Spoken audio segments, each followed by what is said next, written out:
Primeira carta de Paulo aos Coríntios, capítulo 13. Nós temos nesse mês de maio ministrado sobre a família, trazendo uma palavra de restauração para o seu lar, crendo que Deus, Ele tem um propósito para a nossa casa. Você crê nisso? Deixa eu te falar uma coisa, antes de lermos esse texto da Bíblia.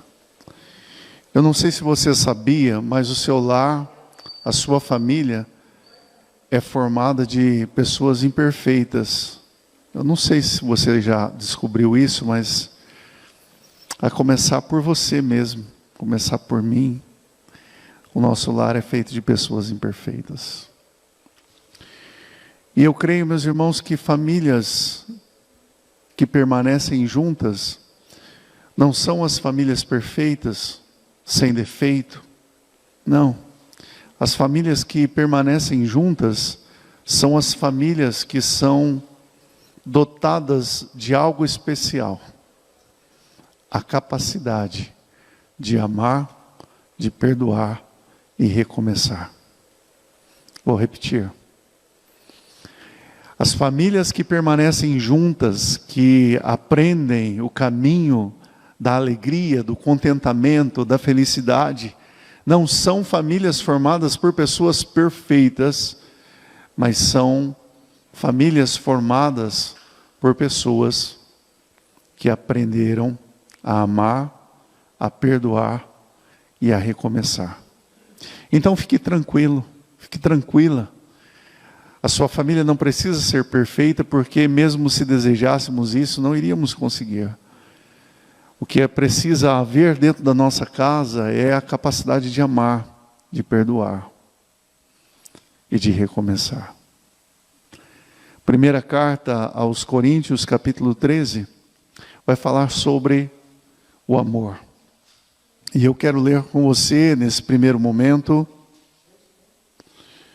o versículo 8, 1 Coríntios, capítulo 13, versículo 8.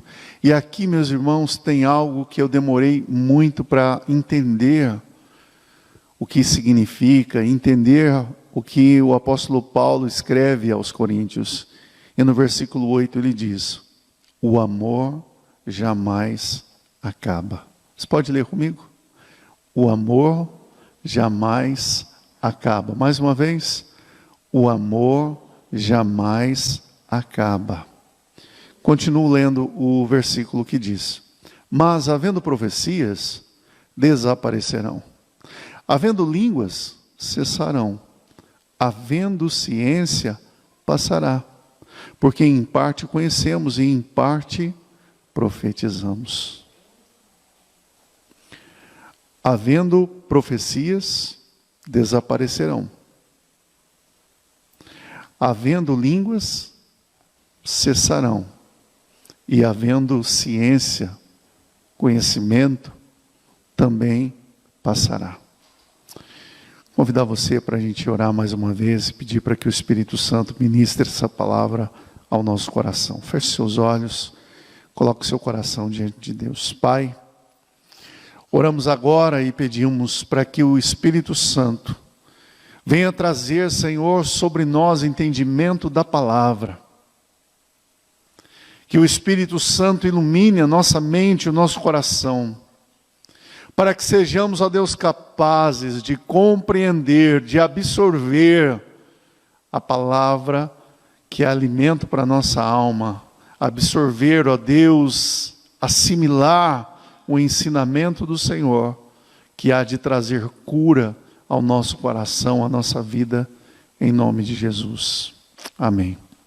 Deus está fazendo coisas novas no meio dessa grande confusão chamada pandemia. Porque, meus irmãos, uma das coisas que tem acontecido nesse período é que, por obrigação, muitas vezes não é por opção, mas por obrigação, nós temos que ficar dentro de casa. Teve o decreto do fecha tudo, dos lockdowns, e aí a gente teve que realmente ficar dentro de casa. Muitos não puderam nem sair para trabalhar fora, teve que praticar aí o home office, teve que trazer o seu trabalho para dentro de casa.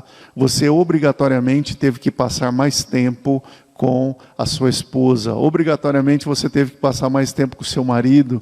Obrigatoriamente você teve que passar mais tempo com os seus filhos. Inclusive, tem pai e mãe orando a Deus, dizendo: Senhor, quando vai voltar as aulas presenciais? Eu tenho certeza disso, porque o pai e a mãe, sendo professor, está muito complicada essa história.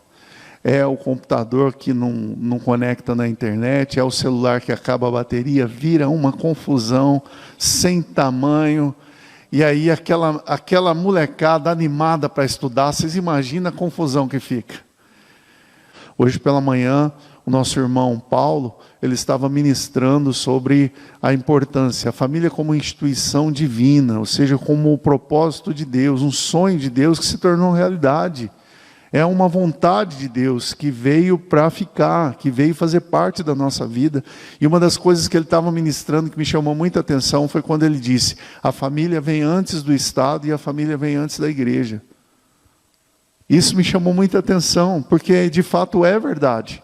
A família que nasceu lá no Éden, nasceu antes que a gente tivesse a ideia de Estado. O Estado que eu estou dizendo dessa organização política, nacional, internacional, ou seja, dessa definição de política que a gente vive das mais diferentes modalidades, seja da democracia ou tantas outras que existem. A família veio, eu acho que isso é mais chocante a gente pensar sobre isso. A família existe antes da igreja, antes da própria igreja existir como instituição. Antes de tudo isso, a família vem antes daquilo que a gente conhece como igreja.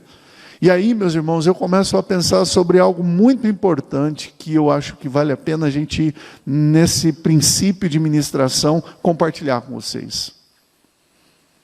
A igreja que eu quero passa pela família que eu tenho. Deus do céu. Isso é forte, irmão. Eu vou falar de novo para você receber aí no seu coração. A igreja que eu quero passa pela família que eu tenho. É inevitável, meus irmãos.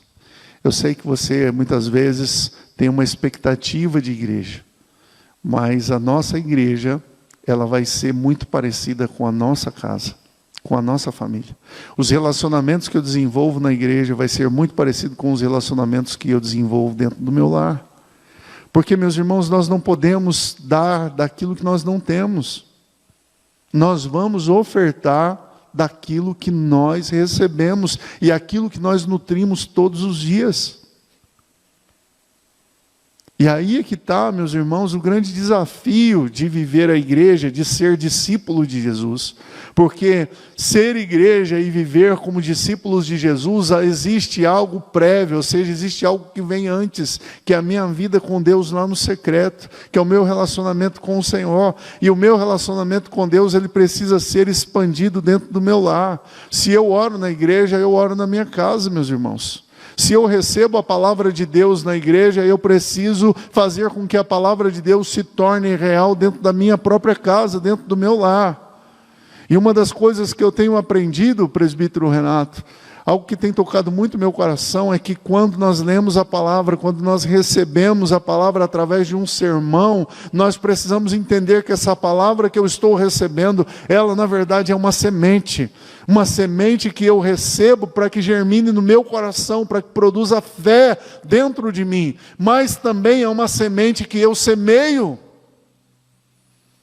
À medida em que eu compartilho aquilo que Deus fala comigo, eu estou semeando da palavra, eu estou semeando do evangelho que eu recebo e que tanto faz diferença na minha vida.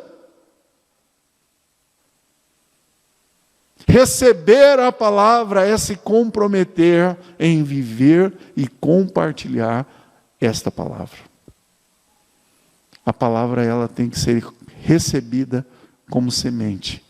Semente que germina dentro de mim uma fé poderosa, mas também semente que eu semeio à medida em que eu compartilho aquilo que Deus vai falando, ministrando ao meu coração.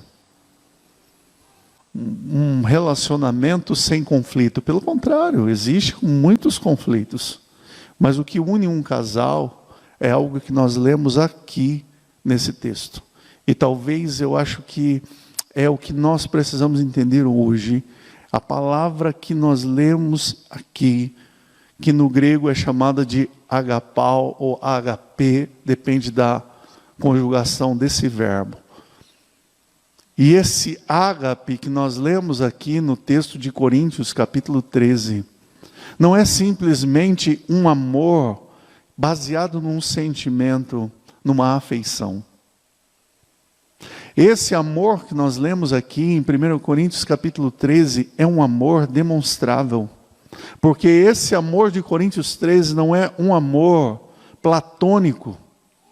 Mas o que nós lemos nesse texto aqui é sobre um amor vivido, um amor real, um amor baseado em atitudes, um amor que pode ser enxergado com os olhos.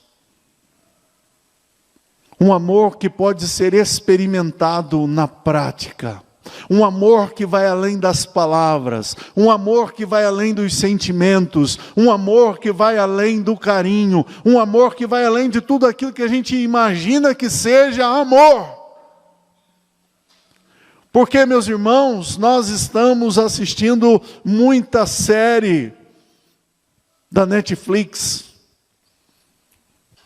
E nós começamos a achar que amor, aquele romantismo adolescente que nós encontramos nas séries, nas novelas, aquele amor perfeito, que só existe na florzinha que tem esse nome. Não sei se você conhece. Se você quiser amor perfeito, tem numa... Só se caçar uma flor que você acha. Amor perfeito chama. É ou não é? Ô Cleide, tem, não é? Tem uma flor com esse nome? Pois é, amor perfeito. Olha que beleza. Você pode achar num jardim. Olha que benção. Você está procurando um amor perfeito, você pode caçar e achar no jardim. Porque, meus irmãos, o amor não é perfeito. Porque o que caracteriza o amor não é a perfeição, é a doação. O que caracteriza o amor não é a perfeição, é a disposição. O que caracteriza o amor não é a perfeição, mas é o perdão. O que caracteriza o amor não é a perfeição, queridos, mas é o acolhimento. O amor foi dado a pessoas imperfeitas, que amam de maneira imperfeita, mas estão dispostas a fazer o que precisa ser feito para não perder a pessoa amada. E com isso eu não estou falando aqui de alguém que está muito apaixonado, que está com medo de perder o seu cônjuge ou com medo de perder o seu namorado. Não é só isso, não. Eu estou falando principalmente de um amor que é capaz de perdoar, um amor que é capaz de recomeçar, um amor que enxerga muito mais do que um momento, mas enxerga, é capaz de enxergar uma história. Quando relacionamentos terminam, não terminam simplesmente porque acabou, mas é uma história que foi interrompida. O amor que vem de Deus é justamente para nos dar a graça de permanecermos, mesmo imperfeitos que somos, mas de permanecermos numa história que Deus escreveu, de permanecermos num propósito eterno, de um Deus que não nos abandona, mesmo nós pisando na bola. Está entendendo, meu irmão, que Deus está falando com você? Que relacionamentos, quando nós pensamos em família, e família é relacionamento, deixa eu repetir, olhe para mim e preste atenção, família é relacionamento, família não é uma casa, a família não é um carro, a família não é dinheiro, a família não é juntar bens, não, família é relacionamento. Isso é família. Existem muitas pessoas, existem casais que têm muita coisa, mas o relacionamento completamente destruído. Nem se falam, nem compartilham a mesma cama na hora de dormir. Existem famílias muito abastadas, com muito recurso, e os filhos vivem brigando uns com os outros, por causa de uma tal herança. Então, meus irmãos, eu digo a você, se você quer valorizar a sua família, valorize os seus relacionamentos. Porque família é relacionamento. Nós enxergamos aqui, meus irmãos, na primeira carta aos Coríntios 13, versículo 8. Um texto que mudou a minha maneira de enxergar a própria palavra de Deus, a maneira como Deus ministra ao meu coração quando eu olho a questão do relacionamento. Aqui diz que o amor jamais acaba. Você pode dizer isso comigo? O amor jamais acaba. Opa! De repente você está pensando, você está falando, porque o pastor pediu para você repetir, mas você está pensando dentro de você assim, pera lá, como assim o amor não jamais acaba? Eu já vivi uma experiência de um amor que acabou, como assim esse amor não acaba? Sabe por que, meus irmãos, que nós lemos aqui que o amor jamais acaba? Porque amor está diretamente atrelado a propósito. Quando Deus diz que nos ama, Ele entrega seu Filho. Quando Jesus exorta os seus discípulos a amarem uns aos outros, Ele se entrega para morrer por eles. E nas palavras do Supremo Pastor, Ele vai dizer, o bom pastor dá a vida pelas suas ovelhas. Sabe o que Deus está falando conosco nessa noite, meus irmãos? É que nós precisamos resgatar algo dentro da nossa casa. Às vezes pode estar escondido, perdido em algum lugar, como aquela dracma que a mulher ganhou, e que por algum descuido aquela dracma caiu numa fresta do seu assoalho, e só quem morou em casa de assoalho sabe como isso é comum e frequente. As coisas somem nas casas de assoalho, por causa que no assoalho tem alguns vãos que caem coisas pequenas ali, e elas caem para baixo da casa, e daí dá problema para achar. E essa mulher, ela não sabe onde acha a sua dracma está perdida, e ela precisa de uma lamparina para poder alumiar. Ela vai pegar uma vassoura, ela vai varrer a casa toda até encontrar aquela dracma perdida, e ela, pelo seu esforço, pela sua dedicação, pela sua disposição em procurar essa dracma, ela acha. E por isso nessa noite, meus irmãos, eu estou dizendo a você, busque até encontrar o amor que se perdeu no seu relacionamento, no seu casamento, o amor que se perdeu talvez por causa das decepções que você teve dentro da sua casa, com seus pais ou com seus filhos. Esse amor está aí, e ele precisa ser achado, e você precisa procurar, e você precisa procurar de novo, até que você o encontre, porque a palavra de Deus é fiel, e ela diz que o amor jamais acaba. Ela vai dizer que se houver profecia vai passar, se houver línguas também vai passar, e a ciência e o conhecimento também passarão, mas o amor jamais acaba, porque o amor que procede de Deus é a grande certeza que nós temos, que Deus não vai nos abandonar, mas Ele vai estar conosco todos os dias da nossa vida, e é esse amor que Deus quer que nós experimentemos dentro da nossa casa, um amor que é muito mais do que palavras, um amor que é muito mais do que aquilo que eu sinto, mas um amor que é capaz de faz. Sem amor, vai perder o sentido. É como aquela velha tradição de sempre fazer as coisas do mesmo jeito até não saber mais por que se faz. Como a mulher que sempre preparava o seu peixe cortando o rabo e a cabeça do peixe, até que um dia ela foi questionada por que ela fazia aquilo, por que ela não assava o peixe com a cabeça e com o rabo. E ela diz, eu não sei, porque ela em casa sempre foi feita assim. E ao dizer para sua mãe a pergunta que lhe foi feita por um dos seus filhos pequenos, e ela sem resposta, A mãe vai dizer, é porque nós tínhamos uma forma pequena e os peixes eram grandes, e então nós cortávamos o rabo e a cabeça, e ele cabia dentro da forma. Nós, muitas vezes, meus irmãos, deixamos que o nosso relacionamento vá no automático.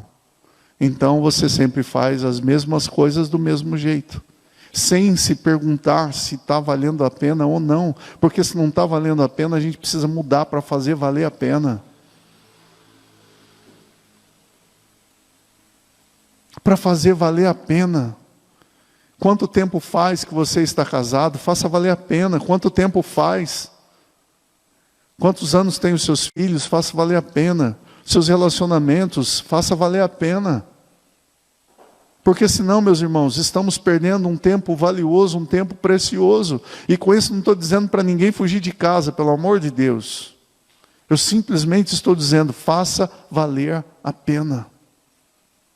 Se doe um pouco mais, releve um pouco mais, perdoe um pouco mais, ame um pouco mais, abrace um pouco mais.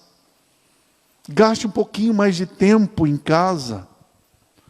Hoje pela manhã o Paulo estava lembrando, e ele assistiu a família Mitchell contra as máquinas.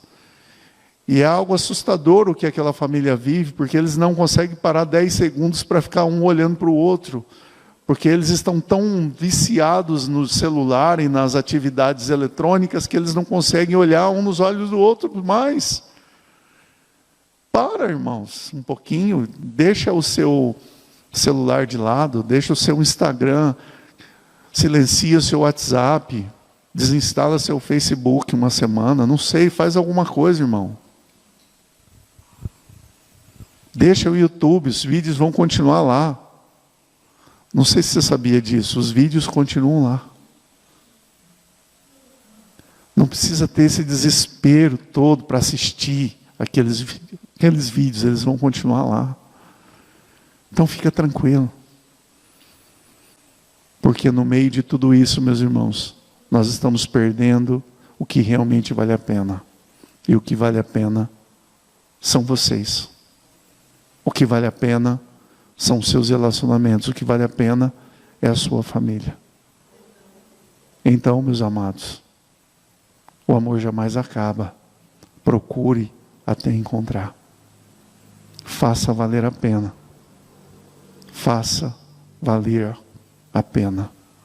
Esteja junto. Faça valer a pena estar junto. Lembra? Quanta coisa. Lembra como você era criativo?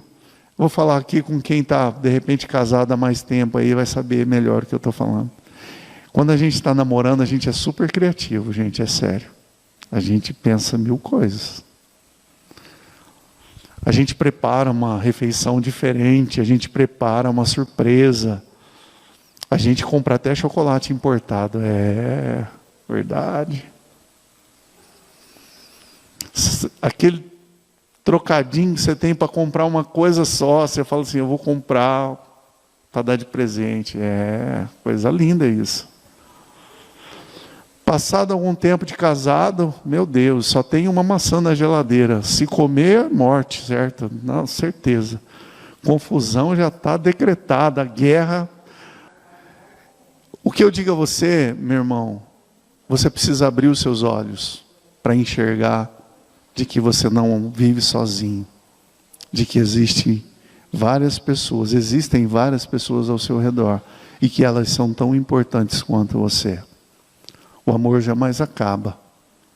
E às vezes o amor está escondido porque você não é capaz de erguer os seus olhos para enxergar ao seu redor quem está perto de você. Termino lembrando o título do livro do Patrick Santos, que é um repórter, Patrick dos Santos, que é um repórter esportivo, já falei sobre esse livro aqui, mas o tema é muito interessante.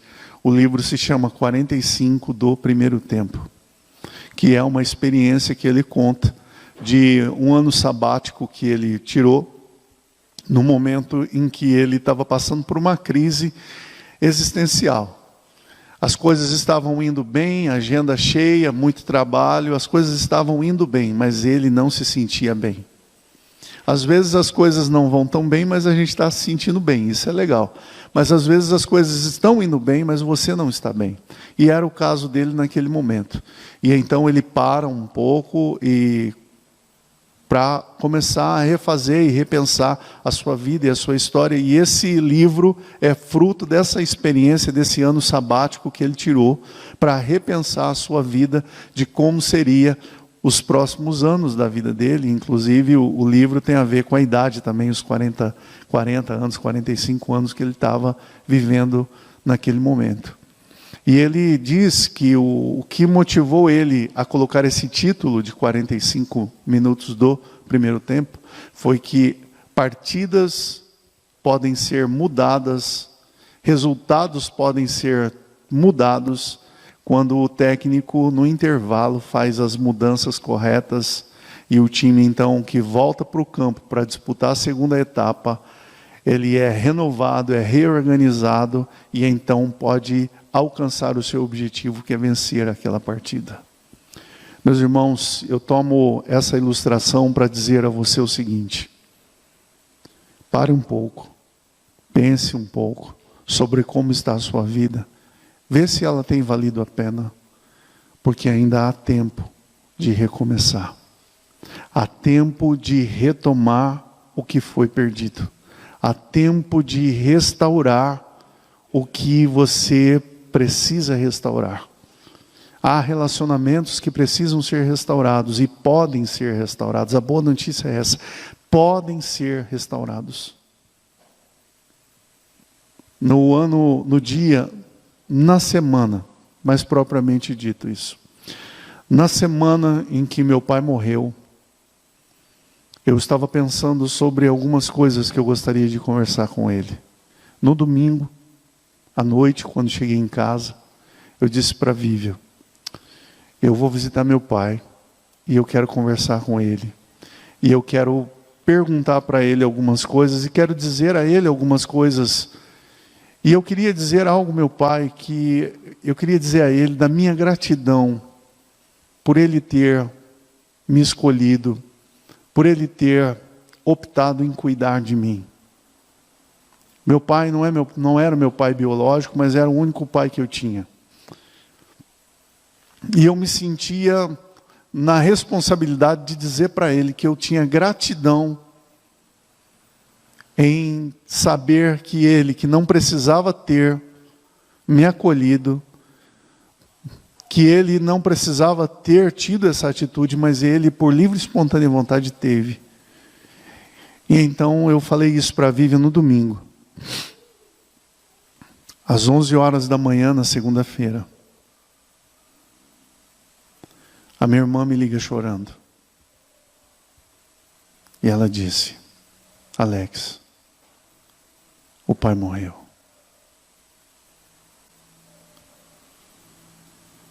E eu chorei. Porque eu não tive tempo de dizer ao meu pai: obrigado.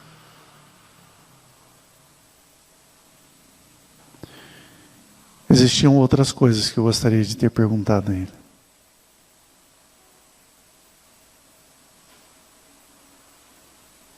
Se você precisa acertar algo, conversar com alguém, faça isso enquanto essa pessoa está viva.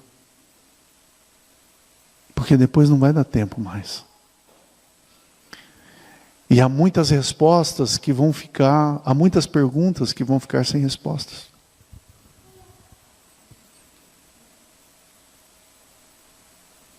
E há muitas coisas que você poderia dizer e vão ficar aqui, travadas no seu peito. Porque, por mais que você diga, ainda assim, quem deveria ouvir não vai estar lá para ouvir. Então, meu querido, aproveite o tempo que você tem para fazer o que é preciso. Diga enquanto essa pessoa é capaz de ouvir. Abrace enquanto essa pessoa é capaz de sentir. Porque a vida passa. E às vezes mais depressa do que a gente imagina.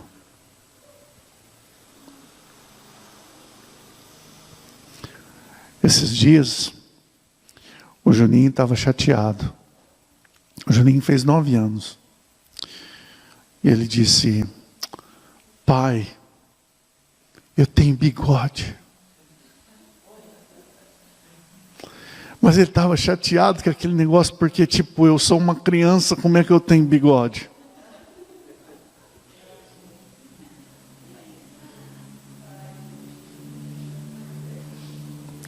Aperta seu filho, porque um dia ele vai crescer.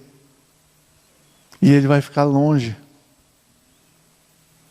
Às vezes morando até perto, mas ele vai ficar longe. Garra com ele. Dá um cheiro nele. Porque, irmãos, realmente, eu digo a vocês, a vida passa. E as oportunidades passam com ela. Deus te abençoe. E que essa palavra possa animar o seu coração.